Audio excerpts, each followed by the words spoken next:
अस्सलाम वालेकुम व्यूअर्स। पाकिस्तान को चीन से इनकलाबी जंगी सिस्टम मिल गया। ये भारत को किस तरह से घेरे में रखेगा, आज की वीडियो में इसी टॉपिक पर बात करेंगे।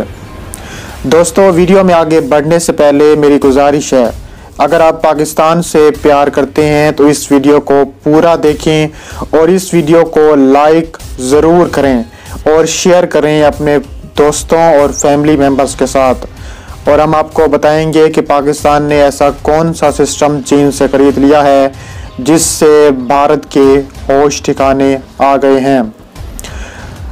पाकिस्तान दुनिया का पहला मुल्क है जिसने चीन में तैयार करदा ये जदीद तरीन निज़ाम हासिल किया है। इस फ़रोग़ की वजह भारत का बढ़ता जंगी जुनून है। भारत ने जनवरी 2018 में अपने बैनुल बर आज़मी बैलिस्टिक मिसाइल अग्नि 5 का 5वां तजर्बा किया था। इस मौके पर भारतीय साइंसदानों ने फ़ख्रिया ऐलान किया कि यह मिसाइल चीन के किसी भी हिस्से को निशाना बना सकता है। भारतीय माहिरीन ने अपने बयान में चीन को इसलिए निशाना बनाया कि वो पाकिस्तान को जदीद तरीन अस्करी टेक्नोलॉजी फराहम कर रहा है। इस टेक्नोलॉजी की बदौलत मुमकिन हो सका कि कम वसाइल रखने के बावजूद पाकिस्तान अपने ताकतवर और जारे मिजाज पड़ोसी का मुकाबला कर सके। इसी अमर के बाइस भारतीय हुक्मरान चीन से खार खाते हैं। मजीद बरा अब अमेरिका की सही है कि वो चीन और भारत को आमने सामने ले आए। गोया अमेरिकी भारत को एशियाई सुपर पावर बनाना चाहते हैं। अमेरिकियों को बदलता देखकर तोसी पसंदाना अज़ाइम रखने वाले भारतीय हुक्मरान तबके की बाँछें खोल गई हैं। यही वजह है कि अब भारत वसी पैमाने पर असला खरीद रहा है ताकि अस्करी ताकत बनकर मकामी सुपर पावर बनने का अपना ख्वाब पूरा कर सके। भारत की ख्वाहिश है कि मकामी सुपर पावर बनकर पाकिस्तान को हड़प कर ले या कम अज़ कम इसके टुकड़े कर डाले ताकि वो इसके सामने खतरा ना रहे। इसी बाइस पाकिस्तान की सही है कि वह अस्करी तौर पर इतना ताकतवर ज़रूर है कि जंगी जुनून में मुब्तला भारतीय हुक्मरान हमला करने से कबल 1000 बार सोचें। पाकिस्तान एक अमन पसंद मुल्क है, मगर वो अपने दिफा से गाफिल नहीं रह सकता। दिफा को मजबूत से मजबूत तर बनाने की खातिर पाकिस्तान एक ख़ास किस्म का ballistic missile multiple independent targetable entry vehicle तैयार कर रहा है, जो अरफ़ में MRIV कहलाता है। दर्ज बाला मिसाइल की खसूसियात ये हैं कि इसमें 5 से 15 के दरमियान एटम बम रखे जा सकते हैं। जब ये मिसाइल छोड़ा जाए तो वक्फे वक्फे से एटम बम गिरते चले जाते हैं। इन एटम बमों को तबाह करने की खातिर भी कसीर तादाद में मिसाइल दरकार हैं। तब भी सभी एटम बमों को निशाना बनाना बड़ा कठिन काम है। अगर 4-5 भी multiple independent targetable re entry vehicle ballistic missile छोड़े जाएं तो कोई ना कोई एटम बम टारगेट कर गिरकर खौफनाक तबाही मचा देता है। लिहाजा ये इम्कान एक ताकतवर मुल्क को निस्बतन कमज़ोर पड़ोसी पर धावा बोलने से बाज रख सकता है। पिछले 2 अशरों में भारत ने नित नए मिसाइल शुकन मिसाइल बनाए और बैरून मुल्क से खरीद कर अपना दिफा मजबूत कर लिया। अब मुमकिन नहीं रहा कि आम मिसाइल और लड़ाका तैयारे भारतीय मिसाइल डिफेंस सिस्टम से बआसानी बच कर निकल सकें। पाकिस्तान इसी मजबूत भारतीय मिसाइल डिफेंस को नकारा बनाने की खातिर दर्ज बाला बैलिस्टिक मिसाइल तैयार कर रहा है। इस ज़मन में इसे चीनी माहिरीन की भी मदद हासिल है। इसी सिलसिले में पाकिस्तान ने पिछले जनवरी में अबाबील बैलिस्टिक मिसाइल का तजर्बा किया था। पाकिस्तानी माहिरीन इसको multiple independent targetable re entry vehicle ballistic missile की सूरत देना चाहते हैं। इसलिए अबाबील को बेहतर से बेहतर बनाने की कोशिशें जारी हैं। इस सिलसिले में चीन से हासिल करदा बसरी और पैमाइशी निज़ाम खूब काम आएगा। वजह यह है कि दर्ज बाला बैलिस्टिक मिसाइल पर तजर्बात करते हुए ये निज़ाम इसे खामियों से पाक करने में इंजीनियरों की बहुत मदद करता है। ये निज़ाम इन्हें इस काबिल बना देता है कि मिसाइल की परवास के दौरान हाई रेजोल्यूशन वाली तस्वीर हासिल कर सकें। परवास के दौरान मिसाइल की किसी भी मरले पर यह तस्वीर ली जा सकती हैं। यूँ खामियां पहचान कर डिज़ाइन को बेहतर बनाना आसान हो जाता है। बसरी और पैमाइशी निज़ाम खसूसन दूरबीनों पर मुश्तमिल होता है। इन दूरबीनों में high speed camera, infrared detector, laser range founder और ट्रैकिंग सिस्टम नस्ब होती हैं। ये आलात अपने टारगेट या निशाने की तस्वीर उतारते और इसका पीछा करते हैं। उनकी मदद से मिसाइल की उड़ान के हर मरले, लॉन्चिंग इंजनों की अलहदगी, नीचे गिरने का आगाज और एटम बमों के अलग होने की नहायत वाज़ेह तस्वीर हासिल होती हैं। चीन ने पाकिस्तान को जो बसरी और पैमाइशी निज़ाम दिया वो इस लिहाज से जदीद तरीन है कि 4 दूरबीनों पर मुश्तमिल है। हर दूरबीन मिसाइल के मुख्तलिफ हिस्से पर फिट की जाती हैं ताकि दौरान परवाज हर जाविये से मिसाइल की तफसीली तस्वीर हासिल हो सकें। ये दूरबीनें मिसाइल से अलहदा होने पर एटम बम को इंफ्रारेड तौर पर ट्रैक करने की सलाहियत भी रखती हैं। प्रोफेसर ओंग जेली बीजिंग में इंस्टीट्यूट ऑफ टेक्नोलॉजी के स्कूल ऑफ एरोस्पेस इंजीनियरिंग में डिप्टी डायरेक्टर हैं।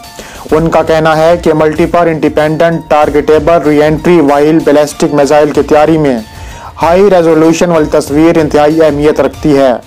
वजह यह है कि रडार और ट्रैकिंग के दीगर आलात तवील फासले के ज़मन में तो कीमती डाटा जमा कर लेते हैं, मगर बसरी और पैमाइशी सिस्टम फौरी और बराह रास्त फीडबैक देता है। प्रोफेसर ओंग का कहना है कि डाटा को खंगालना और अपनी आंखों से एक चीज को जन्म लेते देखना दो बिल्कुल अलग बातें हैं।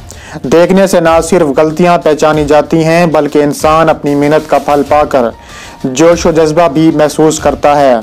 अस्करी माहिरीन बताते हैं कि चीनी साइंसदानों ने हाल ही में चंद माह पाकिस्तान में गुजार कर पाकिस्तानी माहिरीन को सिखाया बताया कि बसरी और पैमाइशी निज़ाम को किस तरह इस्तेमाल करना है।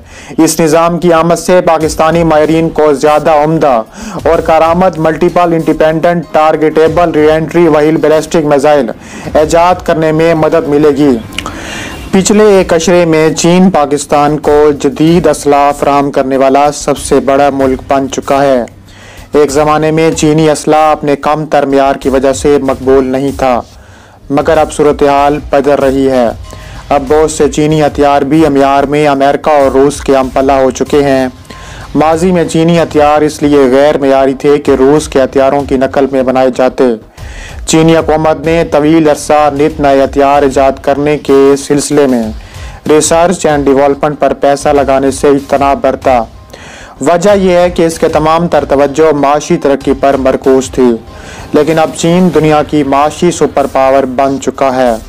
लिहाजा बदलते हालात में चीन नित नए और मियारी हथियार बनाने की खातिर अरबों डॉलर रिसर्च एंड डेवलपमेंट पर खर्च कर रहा है ताकि चीनी अफवाज को ताकतवर और मजबूत बना सके, वरना दुश्मन तो उसे तरनवाला समझकर हड़प कर जाएंगे। अब चीनी रूस या अमेरिकी फौजी के नकलची नहीं रहे बल्कि वो अपनी इजादात भी सामने ला रहे हैं।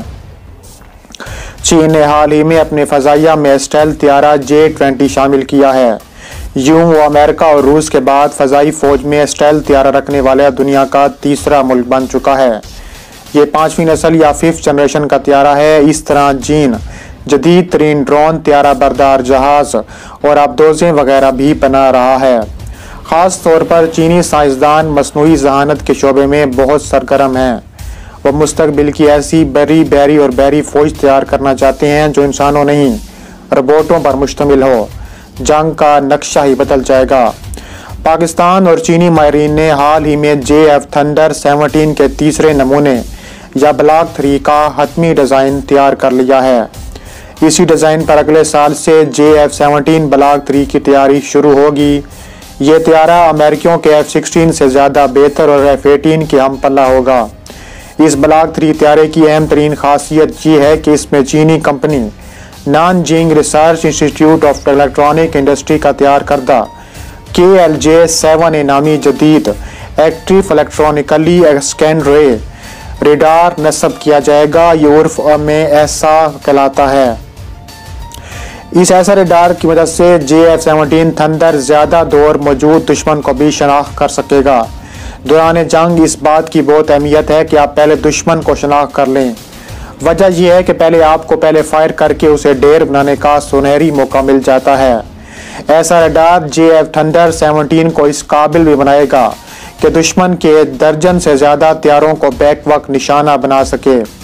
रडार की मदद से वो एक ही वक्त में सबके साथ मुकाबला भी कर सके। मजीद बरां ये रडार आसानी से जाम नहीं होता। इसमें ऐसे खसूसी आलात नस्ब हैं जिनके बाइस दुश्मन उसे आसानी से जाम नहीं कर सकता।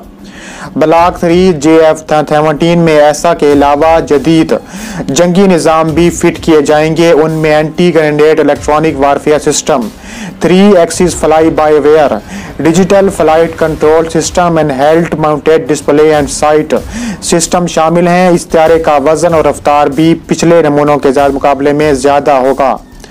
कामी पाकिस्तानियों को इल्म है कि चीन का जदीद तरीन टैंक VT पाकिस्तान पहुंच चुका है। पाक फौज इस टैंक को जदरबाज से गुजार रही है। दरअसल भारतीय फौज ने 2012 में अर्जुन MK2 हासिल किया था। ये एडवांस 3rd जनरेशन का मेन बैटल टैंक है, लिहाजा पाक फौज भी इसके तोड़ में एडवांस्ड 3rd जनरेशन का मेन बैटल टैंक हासिल करना चाहती है। चीन के अलावा तुर्की का अल्ताई और रूस में बना T-14 आर्मटा टैंक भी पाक फौज के जेरे गौर है। चूंकि अल्ताई बहुत महंगा है, लिहाजा पाकिस्तान को VT-4 और T-14 आर्मटा में से किसी एक का इंतखाब करना पड़ेगा। चीन VT-5 के नाम से एक और मेन बैटल टैंक तैयार कर चुका है, यह भी पाक फौज के जेरे गौर है। VT-4 चीन में MBT 3000 कहलाता है। उसे पिछले साल ही चीनी फौज का हिस्सा बनाया गया है। गोया ये एक जदीद टैंक है। ये 52 टन वजन रखता है, जबकि अर्जुन MK2 का वजन 68 टन है। कम वजनी होना पाकिस्तान के लिए मुफीद है। वजह यह है कि VT-4 पाकिस्तानी सरहदी इलाकों के लिए मौजू हैं जो सहराई या मैदानी इलाके हैं। वहां वो अर्जुन की निस्बत ज्यादा तेजी से सफर कर सकेगा। इसमें 1300 हॉर्स इंजन पावर नस्ब है, जिसकी बदौलत VT-4 1 घंटे में 38 किलोमीटर फासला तय कर सकता है। चीन की मशहूर असला साज कंपनी नोरेंको ने VT तैयार किया है। इस टैंक की नाली 125 मिलीमीटर का दहाना रखती है। इसकी चादर मजबूत धातों से बनाई गई है ताकि दुश्मन के फायर को सह सके। इसमें मिसाइल भी नस्ब किए जा सकते हैं। नेज एक मशीन गन भी लगी है। खास बात यह है कि चीन ट्रांसफर ऑफ टेक्नोलॉजी के तहत VT-4 बनाने की तकनीक पाकिस्तान को देने के लिए मुकम्मल तौर पर तैयार है। अगर पाक फौज की तकवात पर यह टैंक पूरा उतरा और पाकिस्तानी मैग्नेटाइज्ड दस्ते का हिस्सा बना तो इसका नाम मैसूर के मुमताज सिपाही सालार हैदर अली के नाम पे अल हैदर रखा जाएगा। याद रहे कि नोरेंको का ही तैयार करदा MBT 2000 टैंक पाक फौज में अल खालिद के नाम से शामिल है। ये टैंक चीनी और पाकिस्तानी साइंसदानों और इंजीनियरों की मुश्तरका काविशों का नतीजा है। अल खालिद टैंकों की तीसरी नस्लिया 3rd जनरेशन से ताल्लुक रखता है। ये वाज़ेह है कि पिछले साल पाकिस्तान ने यह ऐलान किया था कि उसने चीन की company China aerospace science and technology cover का तैयार करदा air defence missile system HQ-16A हासिल कर लिया है। यूं पाकिस्तान का फ़ज़ाई दिफा पहले से ज़्यादा मुअस्सर हो गया है। मिसाइलों और तैयारों को मार गिराने वाला ये चीनी मिसाइल सिस्टम Y-18 LY-80 भी कहलाता है। HQ-16 ये 150 किलोमीटर की हद मार रखता है। नेज 10,000 मीटर 33 फुट की बुलंदी पर उड़ते हुए जहाज या मिसाइल को निशाना बनाने की सलाहियत रखता है। दर्ज बाला हक़ाइक़ से आया है कि आज चीन और पाकिस्तान का अस्करी ताउन पहले की निस्बत बहुत ज्यादा अहम और तज़ावीराती नोइयत इख्तियार कर चुका है। अब अमेरिका और यूरोपीय ममालिक मुख्तलिफ वजूद की बिना पर पाकिस्तान को जदीद तरीन हथियार देने से गुरेजा हैं। इस बदलती सूरत हाल में चीन ही वो मुल्क है जो पाक फौज को दिफाई मुस्तहकम तर बनाने के लिए जदीद असला फराम कर सकता है। और खुशाइद नंबर यह है कि चीनी असले का मियार बदतरीन बेहतर हो रहा है। ये बात बाइस इत्मीनान है कि हर 12 महल और बरवक्त तौर पर हमें अपने जारियत पे उतरते खतरनाक और ताकतवर दुश्मन का मुकाबला करने के लिए एक उम्दा साथी मैसर आ गया है। इसके शाना बिशाना रहते हुए दुश्मन की जारियत रोकना आसान होगा। ये एक उम्मीद अफजा बात है और अच्छे मुस्तकबिल की अलामत भी समझी जाती है।